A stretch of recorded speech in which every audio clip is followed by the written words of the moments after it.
Hello everybody and welcome back. This is Ketchup here and this is some more MK11 match analysis. It's going to be exceptional playing as Scorpion and Mr. Bruno is going to return here playing some Geras. Once again, thank you very much to Killer Genok for allowing us to use your YouTube footage. It's nice to kind of see the MK11 content train keep on rolling, and as you'd expect, this video is going to be some on-the-spot analysis of some of the stuff that we see. So they're going in for some of their buttons and settings and all that good stuff. Now, I believe, if memory serves me correctly, these guys do go for kind of the same when it comes to Mr. Bruno, going in with the same variation that we saw before. And I think this is going to be Chain Reaction, which is heavily built around chip damage and range, increased strings and stuff like that. So Chain Reaction was personally my favorite thing to play as during the time, mainly because I like the chip, I like the range that the Death Spin had, and that right there is going to be the string ender that Scorpion gets access to only. Whiff punishes the wake up 3, has no meter to amplify though, so can't really get much of an extra combo, and this will be a pretty interesting matchup. I've never seen this one before. I was actually saving it live for right now. And it's going to be a pretty unique match where, the sort of the sand pillar and the keep away that Geras has. It's going to work for X amount of time, but the threat of Scorpion's teleport will kind of shut down the threat of projectiles quite regularly. And that was a pretty standard round number 1. I think exceptional. I will assume it's like last time where these players apparently had a few hours to learn and prepare. Tries to punish the Death Spin, which is very unsafe on block, but I think he just wasn't quite ready with the right move. I'd like to think that Geras' forward one probably punishes that quite heavily. And that's it. He has to go in for the Sand Pillar because, once more, it kind of feels like Geras' mid-screen damage is a little bit limited. At least for now. Maybe there's some stuff hidden away there, but certainly nothing that we know of. Confirms into the pillar again. Going in for the Amplified Pillar, actually. Kind of try and create some range, create some tricky stuff from distance. Goes in for the short hop. I wonder if that was actually a deliberate attempt on the wake-up forward roll. Either way, it's going to use the defensive gauge to try and get out of there. Whiff punishes it with the back one for 1, but doesn't confirm it into anything. That could have been big damage, but now he is going to get the chance to. Actually, to be fair, that could have been a bait. Maybe he did actually try and bait it. There's the fatal blow to confirm, and that was a sick comeback. Really well played there from Exceptional. I guess the proof's in the name, isn't it? But at the end, I will assume that wasn't a combo drop like I originally thought. I assume he probably expected him to try and fall out of the combo, and he didn't. And he just hard dedicated the next time. But we didn't really get to see a lot of the chain reaction specific stuff with Scorpion here. Kind of just using a little bit of the range here and there. But right now, it's been a very sort of traditional Scorpion play. And Scorpion is such a strong character, I think, in this game. I really do think that in this build, at least, Scorpion was really dangerous. And now, yeah, we've gone back to this sort of like slow-paced back and forth. Trying to look for the back 1-4-1 to confirm it if he needs to. Right now, Mr. Bruno being incredibly patient, no reason to block overhead. He's not really at a close enough range for Scorpion's back 3 overhead to actually connect either. And there's the big fist. We're going to get the knockdown, and here comes the dangerous tick game. Goes in for the forward 2-1-2. And that should be a punish. Oh, no. But I think maybe potentially there Mr. Bruno wasn't sure what he wanted his punish to be. We've kind of all been in that situation before where you're trying a new character or playing a new game and you want to punish something and oh my god, launch. Oh, I respect the attempt. Crushing blow down 2, acting as a full combo launcher. It's such a big deal in this game. Okay, not ready for the amplified. That's going to be something to get used to, I think.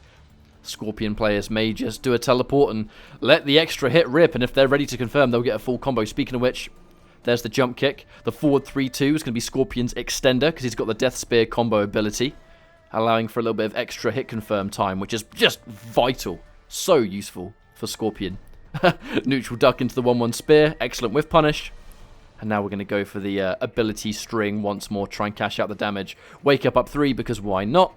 Unfortunately, gets caught airborne, so the big fist doesn't connect. And now, yeah, plus again, and here come the tick throws. He can actually still win the round on this, but he's got to watch out. One hit, and, looked for it. Whiff punish? Can't confirm it into anything. That's really unfortunate. I wonder if the fatal blow would have worked. Tries to armor through, and even though they have confirmed there is armor on fatal blows, I don't think the armor is completely instant, so even if he got the armor there, I wonder if he would have had the health to survive. That was a crispy whiff punish. And now we're going to take the knockdown. Excellent stuff. He could have done a 2-1-2 there, actually, for the crushing blow. Would have triggered damage over time as well, but as they've said before, these LATAM players, they didn't have as much time as maybe it looks. This is like a couple of hours in, I think. Maybe even less. I don't know when Shinnok actually recorded these matches. Neutral ducks it again. 2-1-2 standalone, getting a crispy knockdown. And I love the staggers. Already we're starting to see the 1-1 staggers, because Scorpion having the ender, and it recovers pretty quickly. But now he's in the corner, we're going to get a full combo, and trying to go for the optimized stuff is Mr. Bruno. Geras can go for a raw forward 2-1-2 in the corner and just launch off that, but it looks like he's trying to go in for the sand pillar. I have no doubt you probably can connect a down one there, but I'm wondering how much damage you... well, you miss a lot of damage missing the combo, but I wonder how much damage you get from the sand pillar extension rather than just letting the string rock by itself. There's the crushing blow. Hell yes. That's my boy. Take the damage. And the damage over time, actually...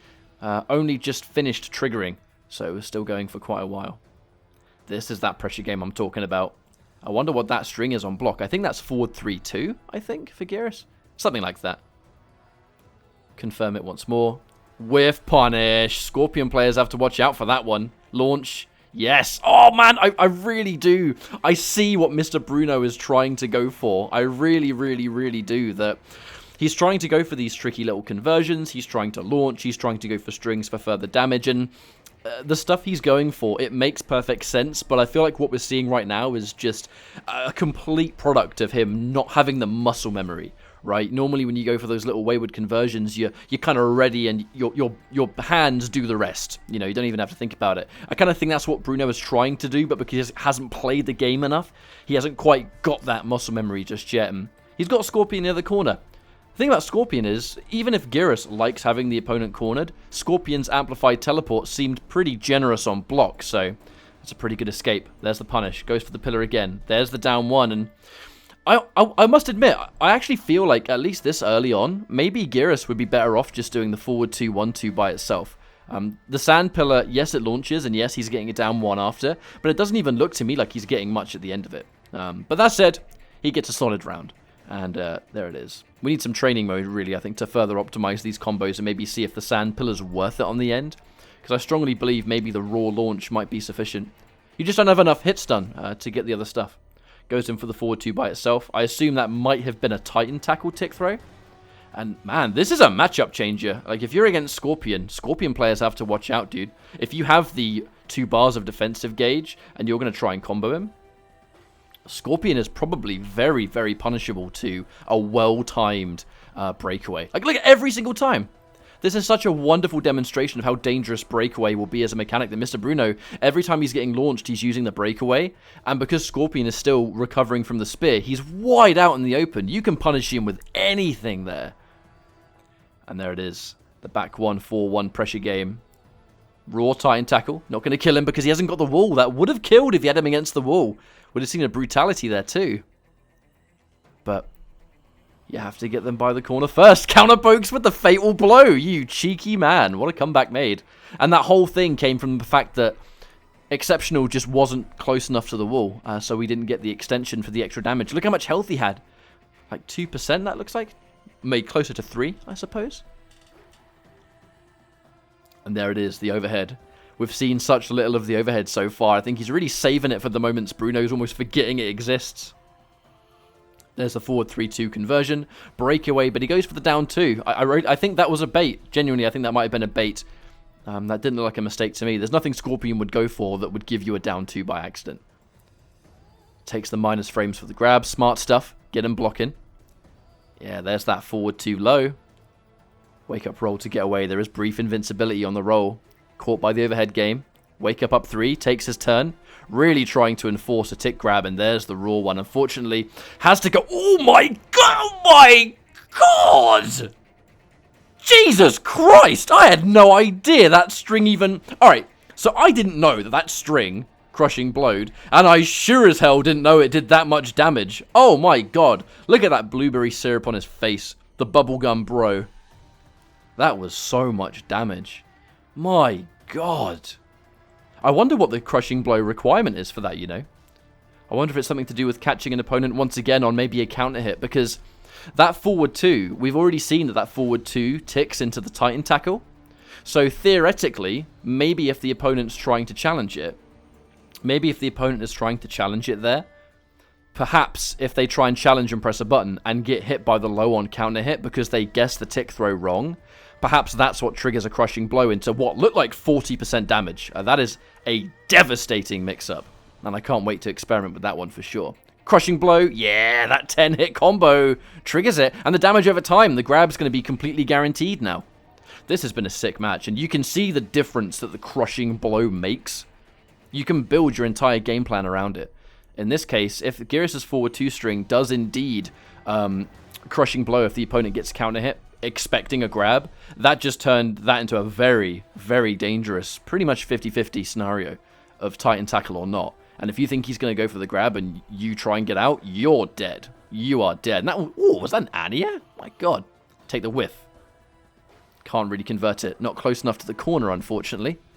Yeah, there it is. Goes in for pressure. Guarantees a turn. And there's, again, expecting the tick grab attempt. Now, he already commits to something on block, because I'm assuming forward 2-1-2 by itself is unsafe. But that is an increase to the devastating mix-up, right? There's a launch. He's dead. You don't even need to down one that, but he'll take the grab anyway. This is such an amazing display of corner pressure. Mr. Bruno has been very impressive, but I must admit, Exceptional has been strong too. He really has sort of just...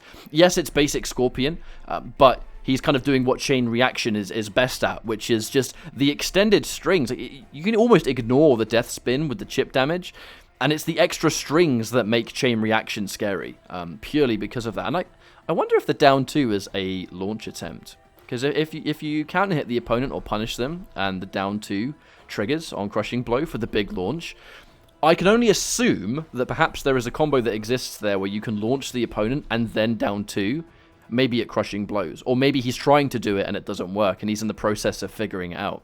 With punish, back 1-4-1, launch, there's the breakaway, and there's the thing, he's now adapting. He's not confirming into spear by itself. If he did forward 3-2 spear there, like he has been the entire set, once again, he would have been whiff punished by Bruno, who would have got a full combo punish, and the game would already be over, so... Right, clipped by the extra hit. There's the breakaway and the punish. Oh, no grab ender. Okay. That was almost disastrous. That was almost a disaster. Is the set still going? Oh, damn. I actually think that might be it. Okay. That might actually be the final match, guys. Oh, that was sick. That was such a sick display. And it was pretty much showing the evolution of how much Mr. Bruno had kind of learnt with Geras in a short space of time.